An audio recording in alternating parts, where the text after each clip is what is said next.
우리의 문제가 아무리 커 보여도 주님 손에 그 문제가 있다면 우리는 걱정하지 않아도 됩니다.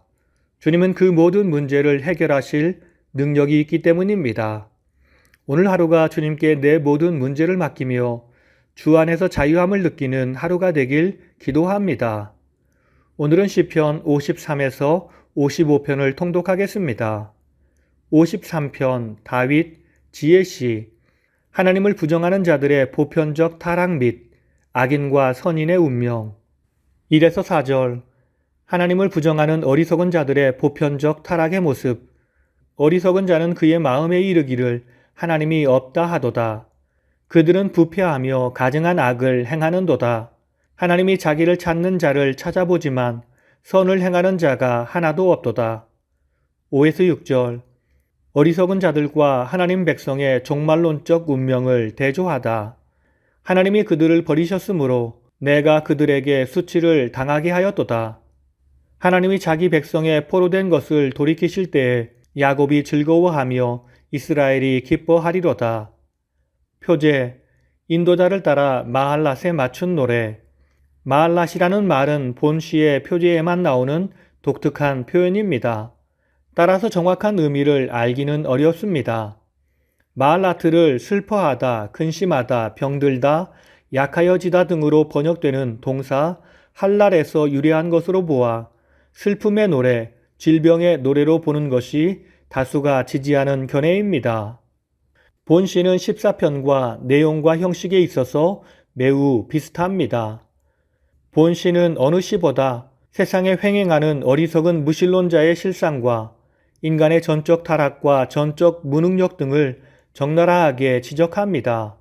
그리고 여기서 멈추는 것이 아니라 악인과 선인의 상반된 운명을 명쾌하게 밝혀 사람들이 어떠한 삶을 살아야 할지를 깊이 생각하게 합니다. 54편 다윗 비탄시. 죽이려 하는 자들에게 쫓기며 드리는 구원의 호소와 서원. 1에서 3절. 강포한 자들에게 쫓기는 자로서 드리는 구원의 호소. 하나님이여 주의 이름으로 나를 구원하시고 주의 힘으로 나를 판단하소서. 낯선 자들이 일어나 나를 치고 포악한 자들이 나의 생명을 수색하나이다. 4에서 5절. 쫓기는 중에도 간직한 하나님의 구원에 대한 확신. 하나님은 나의 돕는 자시라. 주께서 내 생명을 붙드는 자와 함께 하시나이다. 6에서 7절. 구원을 확신하며 드리는 낙헌제의 서원. 내가 낙헌제를 주께 드리리이다. 내가 주의 이름에 감사하오리니 주의 이름이 선하심이니이다. 주께서 나를 모든 환난에서 건지시고 내 원수를 보응하셨기 때문입니다. 표제. 10사람이 사울에게 이르러 말하기를 다윗이 우리가 있는 곳에 숨지 아니하였나이까 하던 때에. 본 시편은 52편과 같이 사울을 피해 도망다니던 때 다윗이 지은 시입니다. 그러나 52편은 도액 한 사람이 사울에게 다윗이 도피해 있는 곳을 밀고 하는 악행을 범한 사건을 배경으로 하지만 본 시는 10사람들 전체가 다윗을 배반하여 사울에게 다윗의 위치를 고하는 더욱더 암울한 배경으로 하고 있습니다. 즉 본 시는 믿었던 사람들로부터 배반당한 상황에서 다윗이 암담한 심경으로 하나님께 도우심을 구하는 탄원시입니다. 당시 다윗은 매우 위급한 상황이었습니다. 생명을 빼앗으려는 사울을 피하여 다급히 도망치던 중 다윗은 아히멜렉에게로 갔습니다. 그리고 그에게 음식을 취하고 검을 받은 뒤 놉 땅에서 그일라로 내려갔습니다. 왜냐하면 블레셋이 그일라를 치고 있었기 때문입니다. 다윗은 그일라를 블레셋으로부터 구원한 후 그곳에 머물렀습니다. 그러나 사울이 그일라에 다윗이 있다는 소식을 듣고 다윗을 사로잡기 위해 그곳으로 오려고 했습니다. 그때 다윗은 아히멜렉의 아들인 아비아달이 가져온 에봇으로 하나님의 뜻을 물어 그일라 사람들이 자신을 사울에게 넘겨줄 것이라는 사실을 알게 되자 사울이 오기 전에 그일라 땅에서 다시 10황무지 수풀로 피신했습니다. 그리고 다윗이 10지방으로 피했을 때 10사람들이 사울에게 나아가 다윗이 자신의 동네에 숨어 있다고 알린 것이 바로 본 시의 배경입니다. 55편 다윗 비탄시. 친구의 배반과 압제에 우는 자의 비탄과 여호와의 보응에 대한 확신 선언. 1에서 8절. 압제에 신음하는 자의 호소와 탄식. 1에서 3절. 하나님을 향하여 응답을 호소함. 하나님이여 내 기도에 귀를 기울이시고 내가 간구할 때에 숨지 마소서. 이는 원수의 소리와 악인의 압제 때문이라. 그들이 죄악을 내게 더하며 노하여 나를 핍박하나이다. 4에서 5절. 견디기 어려운 영육간의 고통을 호소함. 두려움과 떨림이 내게 이르고 공포가 나를 덮었도다. 6에서 8절. 고통 속에 풀려나기를 원하는 심정을 호소함. 내게 비둘기같이 날개가 있다면 날아가서 편히 쉬리로다. 내가 나의 피난처로 속히 가서 폭풍과 광풍을 피하리라. 9에서 15절. 친구의 배신과 악행에 대한 고발과 저주. 9에서 11절. 성 안에 횡행하는 악인들을 고발함. 성 중에는 죄악과 재난이 있으며 악독이 그 중에 있고 압박과 속임수가 그 거리를 떠나지 아니하는도다. 12에서 14절. 악행하며 자신을 압제하는 자가 바로 자신을 배신한 친구임을 고발함.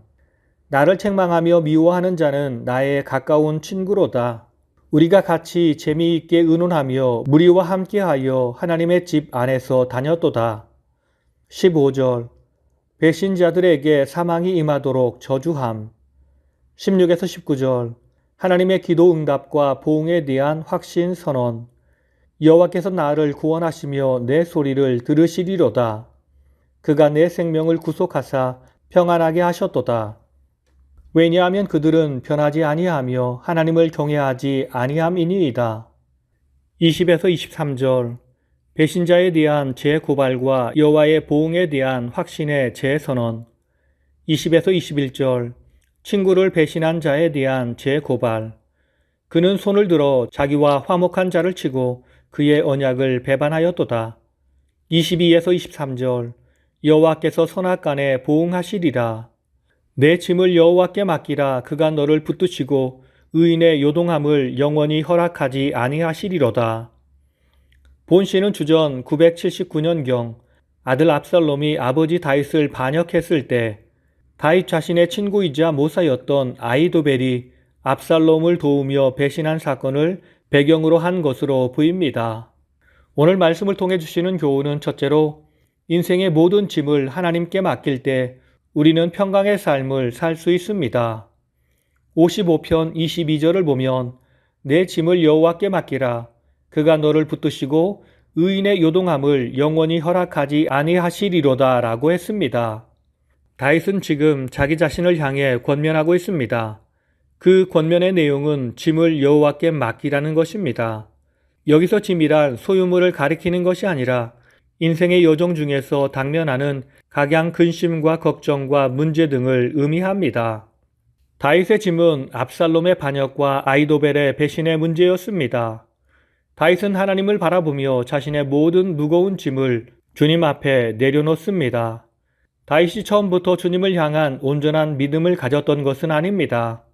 자기가 모든 문제를 해결해 보려고 노력했지만 결국 자신은 할 수 없음을 알고 모든 문제를 주님 앞에 내려놓은 것입니다.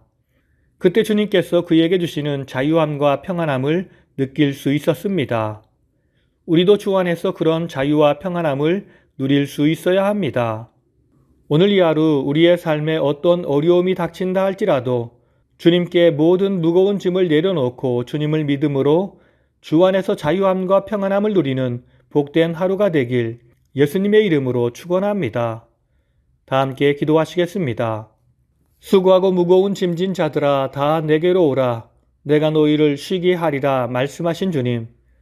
주님께서 우리의 모든 무거운 짐을 맡아주신다고 약속하셨는데 우리는 그 약속의 말씀을 믿지 못하고 내가 고민하며 내가 해결하려 했습니다. 그러다가 힘들어 지쳐 쓰러졌습니다. 이제 주님밖에 의지할 뿐이 없어서 모든 것을 주 앞에 내려놓사오니 주의 은혜와 능력으로 모든 것이 아름답게 회복되게 하옵소서. 그래서 우리가 주 안에서 참된 평안을 회복하는 복된 인생이 되게 하옵소서. 주님이 이 모든 것을 이루실 것을 믿습니다. 우리의 유일한 의지할 반석이신 예수님의 이름으로 기도드립니다. 아멘.